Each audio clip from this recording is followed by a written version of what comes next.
You wake up, skip breakfast, and hit the treadmill because you've heard fasted cardio burns more fat. And technically, you're right, it does burn more fat during the workout.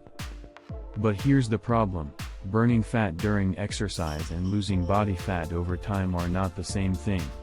Why doesn't burning more fat during a workout guarantee more fat loss? Most people are optimizing for the wrong metric entirely.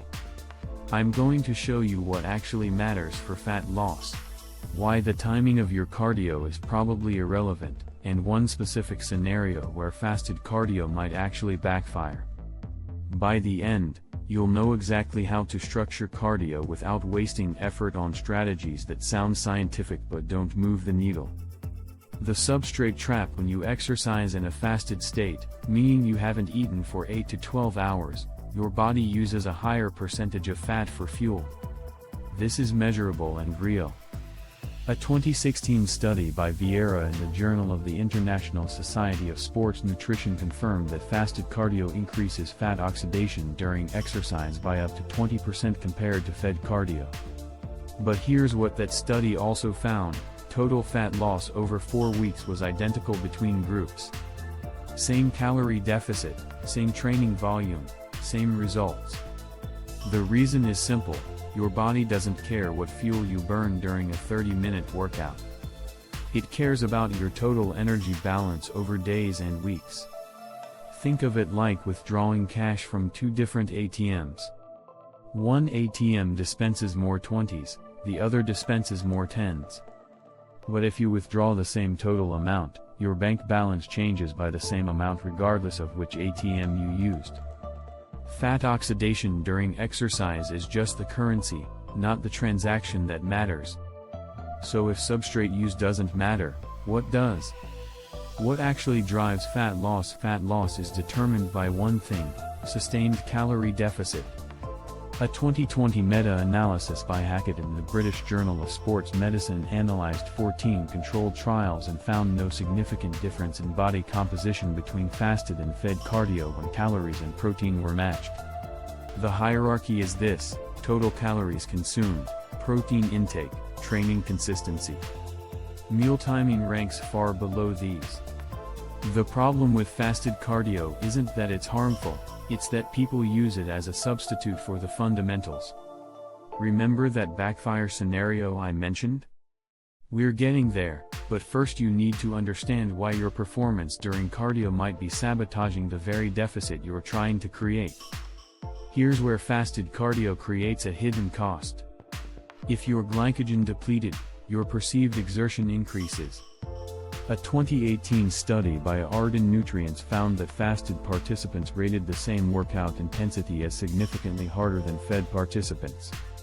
Harder perceived effort means you're more likely to cut the session short, reduce intensity, or skip the next workout entirely. The performance deficit trade-off: burning more fat during a workout doesn't guarantee fat loss because your body compensates over 24 hours. If you burn more fat during exercise, you burn less fat at rest. If you burn more carbs during exercise, you burn more fat later. This is called the crossover concept, validated by Brooks in a 2018 review in Cell Metabolism. Your body is an accountant, not a slot machine. It balances the books across the entire day. Now here's the problem most beginners face: they do fasted cardio, feel depleted, and either eat more later to compensate, often unconsciously, or they reduce non-exercise activity. A 2017 study by Schoenfeld in the Journal of the International Society of Sports Nutrition found that hunger and compensatory eating increased significantly in fasted groups, particularly among women. Fasted cardio backfires when it increases hunger, reduces workout quality, or causes you to move less throughout the day. The deficit you create in the gym gets erased by what happens in the remaining 23 hours. When fasted cardio might make sense, there are two scenarios where fasted cardio is worth considering, not because it burns more fat, but because it fits your behavior. First, if you genuinely prefer training fasted. Some people feel lighter, more alert, and less sluggish without food. A 2019 study by Sutton and Cell Metabolism found that adherence to exercise improved when participants trained at their preferred time and feeding state. Adherence beats optimization every time. Second, if fasted cardio helps you control total calorie intake. If skipping pre-workout food naturally reduces your daily calories without increasing hunger later, it's a viable tool. But this is about calorie management, not substrate metabolism. We're about to hit the most misunderstood part, why the research on fasted cardio keeps confusing people, and what the studies actually show when you look past the headlines. Why the research seems contradictory. Most fasted cardio studies measure substrate use, not fat loss. Substrate use is easy to measure in a lab.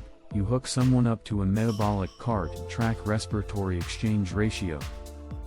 Fat loss requires weeks of controlled dieting, body composition scans, and tightly monitored calorie intake. Only 6 studies in the past decade have done this properly. The 2014 study by Schoenfeld in the Journal of the International Society of Sports Nutrition is the gold standard here. 20 women, 4 weeks, matched calories and protein, randomized to fasted or fed cardio. Result: no difference in fat loss, lean mass, or body composition. The fasted group burned more fat during workouts, but 24-hour fat balance was identical. What matters is net fat oxidation over time, not what fuel you use during one workout. Your metabolism runs continuously, not in isolated snapshots. Here's the limitation almost no one mentions: these studies used moderate intensity steady-state cardio. We don't have strong evidence on high-intensity interval training or resistance training in a fasted state, particularly for muscle retention. Practical application: what you should actually do: stop optimizing meal timing until you've locked in the fundamentals. Here's the checklist. 1. Are you in a consistent calorie deficit? Track intake for 7 days. If weight isn't trending down over 2 weeks, you're not in a deficit regardless of when you eat. 2. Are you hitting 0.7 to 1 gram of protein per pound of body weight daily? A 2017 meta-analysis by Morton in the British Journal of Sports Medicine confirmed this range maximizes muscle retention during fat loss. Protein timing is far less important than total daily intake. 3. Are you completing your planned cardio sessions at the intended intensity? If fasted training causes you to cut sessions short or skip workouts, it's counterproductive. A 2020 study by Arndt in the Journal of the International Society of Sports Nutrition found that fed participants sustained higher power output and completed more total work. If all 3 are locked in and you still want to experiment with fasted cardio, go ahead. But understand you're likely adding complexity for zero measurable benefit. The only exception: if fasted cardio improves adherence or reduces total calorie intake without triggering compensatory hunger. Should you ever avoid fasted cardio entirely? When fasted cardio is a bad idea, avoid fasted cardio if you're training for performance, doing high-intensity work, or struggling to retain muscle. A 2019 study by Gillen in Medicine and Science in Sports and Exercise found that glycogen availability directly impacts high-intensity performance. If you're doing intervals, sprints, or anything above 70% max heart rate, fasted training will reduce power output and total calorie burn. So avoid it if you're in a prolonged or aggressive deficit. When calories are already low, training fasted increases cortisol and can accelerate muscle loss.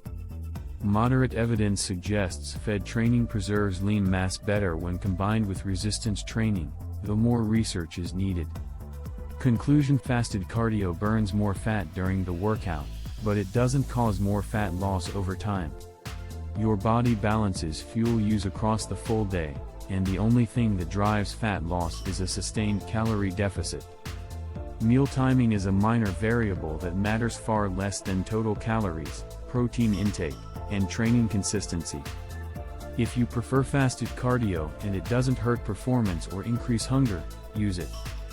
If it makes you feel terrible or causes you to eat more later, skip it. The best approach is the one you'll actually follow. Next, watch this video on how much cardio you actually need for fat loss, because most people are doing twice as much as necessary and burning out before they see results.